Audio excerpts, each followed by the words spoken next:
하나님의 은혜가 여러분들 가운데 함께 하시기를 주님의 이름으로 축복합니다. 오늘 말씀을 읽다 보니까요, 하나님께서 아브라함에게 나타나던 때가 있어요. 지금 12장부터 13, 14, 15장까지 읽었는데요, 언제 하나님께서 아브라함에게 나타나시는지 잠깐 좀 살펴볼까요? 언제 하나님께서 아브라함에게 나타나십니까? 나타나는 때가 있어요. 그럼 그때가 오늘 우리에게도 아마 하나님께서 비슷한 시기에 저와 여러분들에게 나타날 겁니다.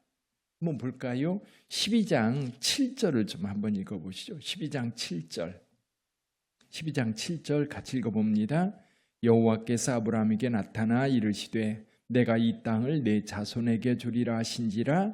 자기에게 나타나신 여호와께 그가 그곳에서 제단을 쌓고. 언제입니까? 아브라함이 가나안 땅에 도착했을 때. 그럼 이제 하나님께서 여기다라고 말씀하고 그를 이끈 것이 아닙니다. 내가 내게 지시할 땅으로 가라 이렇게 말씀하셨어요. 아브라함은 그 목적지가 어딘지 잘 모르고 떠났습니다. 떠나서 갔는데 여기 세겜에 이르렀을 때에 하나님께서 나타나셔서 여기다. 하나님께서 분명하게 확신을 주신 겁니다. 그리고 아브라함의 마음속에 이런 게 있었을 거. 거기가 어디지? 여긴가?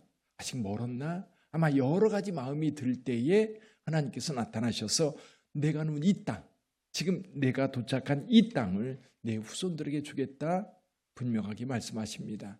마음이 혼란스러울 때 주님께서 찾아오세요. 두 번째, 언제 찾아오십니까? 13장 14절에 찾아오세요. 13장 14절 같이 읽어봅니다.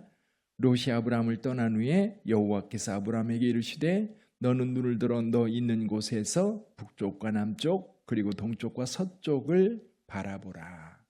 여기 롯이 아브라함을 떠난 후에라는 말씀을 하고 있어요. 우리가 이 말씀을 나눌 때에 롯은 하나의 피부치로서 그리고 혈육으로서 오직 한 사람 롯이 따라왔었습니다. 근데 그 롯마저 떠난 거예요. 그러면 혼자 남은 겁니다. 굉장히 외롭고 아마도 하나님께서 함께 하신다라고 하는 이 약속이 아니라고 하면 많이 두려웠을 것 같아요. 그래서 하나님께서 그때 나타나셔서 내가 너와 함께 한다. 여기서 사방을 바라봐라. 이 땅을 내게 주겠다. 분명하게 말씀해 주세요. 또 한 번 나타나는 곳이 어디입니까? 오늘 본문의 말씀 1절입니다. 15장 1절 같이 읽어봅니다. 이후에 여호와의 말씀이 환상 중에 아브라함에게 임하여 이르시되 아브라함아 두려워하지 말라. 나는 내 방패요 너의 지극히 큰 상급이니라. 자, 여기는 어떤 상황이죠? 자, 12장의 상황, 13장의 상황, 15장의 상황을 생각해 보면 아브라함이 굉장히 힘들고 어려울 때, 마음이 굉장히 지치거나 또는 불안하거나 또는 어디인지 잘 모르는 그런 두려움이 있을 때 하나님께서 나타나십니다. 그럼 여기 15장 1절도 어떤 상황이 굉장히 중요하기 때문에 나타나셨을 거예요. 바로 14장의 상황이죠. 14장. 지금 14장에서 이 전쟁에서 아브라함이 크게 승리를 하고 돌아왔습니다. 그런데 하나님께서 아브라함에게 뭐라고 말씀하셔요? 두려워하지 말라. 두려워하지 말라. 왜 두려워하지 말라고 그럴까요? 사실 아브라함이 크게 승리를 했지만 여러분 만약 신할 땅에 있는 네 왕들이 다시 정비를 해가지고 그들이 연합해서 아브라함에게 쳐들어온다고 한다면 아브라함은 정규적인 전쟁에서는 승리할 수 없습니다. 기습했고 갑작스럽게 그들은 생각지도 못한 상황에서 아브라함에게 당했던 겁니다. 신할 왕들이 그렇게 당했는데 이거 큰일 났다. 이거 이렇게 당한다고 하는 것은 너무 창피한 일이고 반드시 보복해야 되겠다 생각을 하고 그 나라들이 연합을 해서 아브라함을 치러 온다고 한다면 어때요? 아브라함은 감당할 수 없는 겁니다. 두려움이 몰려오는 거죠. 시간이 가면 갈수록 이런 전쟁이 반복된다고 한다면 아브라함은 견딜 수 없는 상황이 될 거예요. 그래서 아브라함에게 두려움이 찾아왔고 이 두려움 가운데 있을 때 하나님께서 나타나셔서 너는 여기 이렇게 말씀하시죠. 나는 내 방패다. 나는 내 방패다. 두려워하지 말라. 나는 내 방패다라고 말하는 이유가 그거예요. 내가 너를 보호해주겠다. 내가 너와 함께하겠다. 그렇게 말씀하고 있는 겁니다. 사실 저와 여러분들도 하나님을 깊이 만날 때가 언제입니까? 위기의 때. 어려움을 만날 때 오히려 우리가 하나님을 더 간절하게 찾게 되고 그때 하나님을 만나는 경우가 참 많아요. 마음이 힘들 때, 상황이 바뀌었을 때, 뭔가 좀 세상 일이 잘 안 풀릴 때, 내가 뭔가를 결정해야 되는 그 두려운 상황에 있을 때 우리가 기도하면 하나님께서 그곳에서 함께하는 줄 믿습니다. 아브라함을 만났던 하나님의 모습을 봐도 알 수 있어요. 오늘 저와 여러분들이 힘들고 어렵다면, 지쳐있는 상황이라고 한다면 하나님을 만날 절호의 기회라는 사실을 잊지 마시기를 주님의 이름으로 축복합니다. 자, 이렇게 하나님께 나타나셨는데 이렇게 하나님께서 말씀하시죠. 아브라함아 두려워하지 말라. 나는 내 방패요 너의 지극히 큰 상급이니라. 이 말을 들으면 안심이 되고 하나님 감사해요. 그럴 텐데 아브라함은 좀 반응이 좀 삐딱해요. 2절 한번 읽어볼까요? 2절 읽어봅니다. 아브라함이 이르시되 주 여호와여 무엇을 내게 주시려 하나이까? 나는 자식이 없사오니 나의 상속자는 이 다메섹 사람 엘리에셀이니. 하나님은 계속해서 나타나서 뭔가를 준다고 하는데 이 땅을 준다고 그러고 여기가 내 후손들이 차지할 땅이라고 그러는데 지금 100세 가까이 되어 가고 있는데 지금 80이 넘은 나이가 됐는데도 불구하고 여전히 씨가 없습니다. 그러니까 하나님께서는 뭔가 계속 약속하시는데 도대체 뭘 주시려고, 누구에게 주시려고 그러는지 좀 아브라함의 마음이 어때요? 좀 답답한 겁니다. 답답해요. 인간적인 생각이겠지요. 그렇지, 인간적인 생각이지만 저와 여러분들 역시 하나님의 생각을 따라갈 수가 없습니다. 그러다 보니까 인간적인 생각을 할 수밖에 없고 그 마음을 주님 앞에 털어놓는 거지요. 기도라는 게 그런 것 같아요. 기도는 우리 마음을 하나님 앞에 아뢰는 겁니다. 인간적인 생각이지만 하나님의 마음을 다 헤아릴 수 없으니까 내 마음을 이야기하면 하나님께서 하나님의 말씀을 우리에게 주시면 그제서야 우리 마음이 풀어지고 그제서야 우리 마음이 하나님을 향해서 더 단단해지는 것 같아요. 여기 그제 수요일 날 아브라함이 이삭을 위해서 이삭의 아내를 구하러 밧단 아람에 보낼 때 늙은 종을 보냈다. 그래서 많은 학자들은 그 사람이 바로 이 엘리에셀이라고 생각을 해요.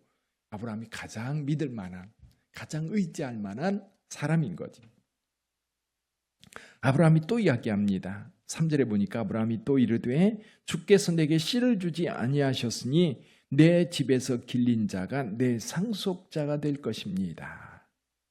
하나님이 씨를 주시 아니하셨는데 결국 우리 집에서 길리운 자 중에 종 가운데 한 사람을 내 상속자로 세우겠습니다. 그렇게 얘기합니다. 아브라함은 인간적인 생각을 할 수밖에 없는 거죠. 근데 하나님은 다른 말씀을 하세요. 4절 말씀 읽어봅니다. 4절 여호와의 말씀이 그에게 임하여 이르시되 그 사람이 내 상속자가 아니라 내 몸에서 날 자가 내 상속자가 되리라 하시고. 그러면서 하나님께서 몇 가지를 아브라함에게 보여주시기도 하고 행하시기도 하셔요. 여기 분명히 말씀하십니다. 내 상속자는 내 몸에서 날 자다. 내 몸에서 날 자다. 종이 아니라는 거예요. 내 몸에서 날 자가 내 상속자가 되리라. 그러면서 하나님께서 두 가지를 행하세요. 첫째는 아브라함을 텐트 밖으로 이끌어내요.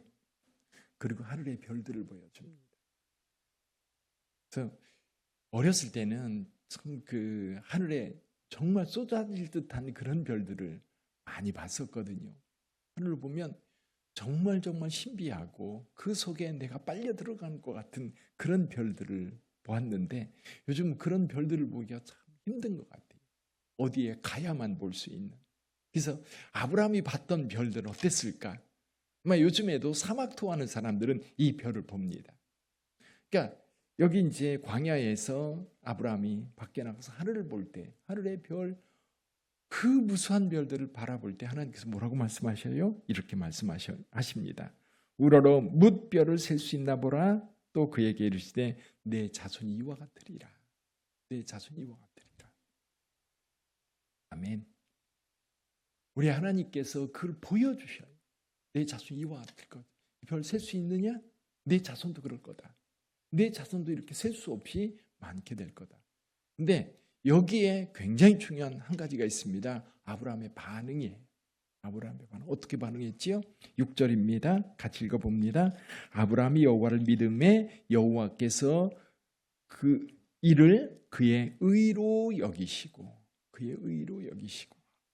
이 15장 6절 말씀이 왜 중요하냐면요, 사도 바울이 로마서와 갈라디아서에서 할례를 통해서 내가 의롭게 되느냐, 믿음을 통해서 내가 의롭게 되느냐, 이 문제를 가지고 이야기할 때에 유대인들은 할례를 받아야만 하나님의 백성이 된다. 그건 뭐예요? 할례를 받아야 거룩하게 되고 할례를 받아야 하나님의 백성이 된다라고 강력하게 주장을 합니다. 근데 사도 바울이 예수님을 만나고 나니까 할례가 중요하지 않아요.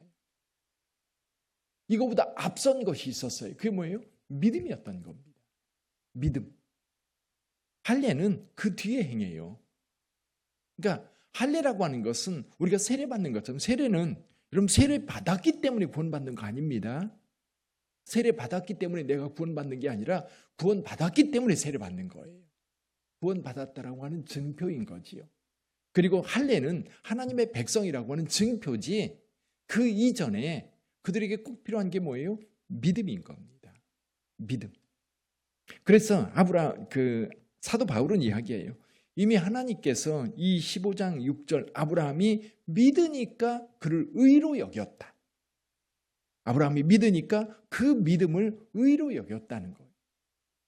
그래서 여러분, 예를 들면 예수님께서 베드로에게 천국의 열쇠를 줍니다. 그러면 육체인 베드로에게 준 겁니까? 아니에요. 그 전에 베드로가 믿음의 고백을 해요. 주는 그리스도시요 살아계신 하나님의 아들입니다. 이 믿음이 중요한 거예요. 그래서 여기서부터 이미 하나님께서 아브라함이 하나님을 믿을 때 그 믿음을 의로 여겨주었다라고 하는 것이 신약에서도 굉장히 중요한 주제가 되는 겁니다.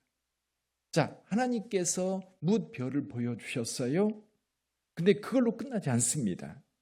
하나님께서 아브라함에게 말씀하세요. 7절에 보니까 또 그에게 이르시되 이 땅을 내게 주어 소유를 삼게 하려고 너를 갈대아의 내 우르에서 이끌어낸 여호와이니라.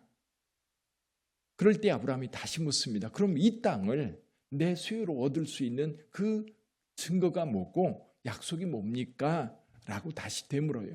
그래서 하나님께서 언약식을 준비하라고 말씀하십니다. 언약식. 여기 보니까 3년 된 암소, 3년 된 암염소, 3년 된 수양, 산비둘기, 집비둘기 새끼를 준비하라. 그리고 그 동물들 반을 쪼개라고 합니다. 쪼개서 벌려놓습니다. 옛날에 그 나라와 나라 사이 큰 거래권이 있으면 그렇게 했다고 그래요. 두 왕이 이제 조약을 맺으면 이 동물들을 반으로 쪼개서 이렇게 나눠놓고 그 사이를 함께 지나갔다고 그래요. 지나가는 이유가 뭐냐면 어기면 너도 이 동물들처럼 반쪽 난다는 거지. 무슨 뜻이에요? 우리는 꼭 지켜야 된다라고 하는 언약식입니다. 아브라함은 하나님께서 인간들이 행하는 그 언약의 그 조약의 방법을 통해서 아브라함에게 확신시켜 주시는 거예요. 준비해라. 그러고 나서 준비를 했는데 이제 동물을 이렇게 쪼개 놓았으니까 계속해서 소리가 쫓아옵니다. 그래서 아브라함이 길을 쫓는데 한밤중이 되었을 때에 흑암이 임하고 그 어둠이 임했을 때 굉장히 두려움까지 함께 임합니다. 근데 그때 횃불이 하나 나타나서 그 쪼갠 고기 사이로 지나면서 고기를 다 태웁니다. 아브라함은 지나갔어요? 안 지나갔어요? 아브라함은 안 지나갔어요. 그럼 이 언약식에 이 언약을 지켜야 될 존재는 누굽니까? 하나님이세요. 하나님이 내가 그 좁고 쪼갠 고개 사이를 지나가면서 내가 이 언약을 반드시 지키겠다라고 하는 약속을 하신 거예요. 할렐루야. 우리가 지키는 게 아니라 하나님이 지켜주겠다고 말씀하시는 거예요. 우리는 믿고 순종할 뿐인 거죠. 믿고 따를 뿐인 거예요. 사랑하는 성도 여러분, 우리 하나님께서 이 아브라함에게 약속하시고 후에 이삭을 주십니다. 그래서 그 후손들이 지금까지 4,000년 동안 이 땅에 계속해서 이어오고 있습니다. 근데 여기서 우리에게 굉장히 중요한 것이 뭐냐면 하나님께서는 그 약속, 아브라함에게 약속하셨던 그 약속을 또 여러 번 선지자들을 통해서 말씀하셨어요. 그래서 그 약속대로 누가 왔어요? 하나님께서 독생자이신 예수님을 이 땅에 보내셨고 우리를 위하여 십자가에서 죽으심으로 구원의 길을 마련해 주신 겁니다. 이제 우리는 믿고 따르는 거예요. 믿고 따르는 거예요. 우리가 얼마나 의로워야 하나님의 의를 따를 수 있겠습니까? 우리는 하나님의 의를 따를 만한 그런 존재도 되지 못하고 죄인일 뿐이에요. 주님께서 베풀어 주신 은혜를 따라갈 뿐이죠. 아브라함과 하나님 사이에 조약을 맺는 상황을 가만히 들여다보면 하나님만이 의무를 져요. 그리고 아브라함에게는 내가 지켜줄게. 내가 약속한 건 내가 책임지고 이룰게. 하나님께서는 그 약속대로 아브라함을 이끄셨고 지금까지 그 언약은 살아있는 겁니다.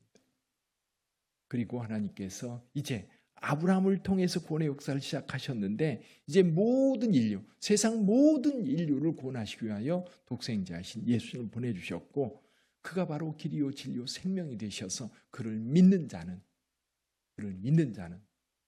죽어도 사는 거고요. 그를 믿는 자는 영생하는 겁니다. 그래서 저와 여러분들이 오늘 15장 말씀을 통해서 하나님을 믿는 믿음에 대하여 분명하게 하나님 말씀을 믿고 순종할 수 있는 저와 여러분들이 되기를 주님의 이름으로 축원합니다. 기도하겠습니다.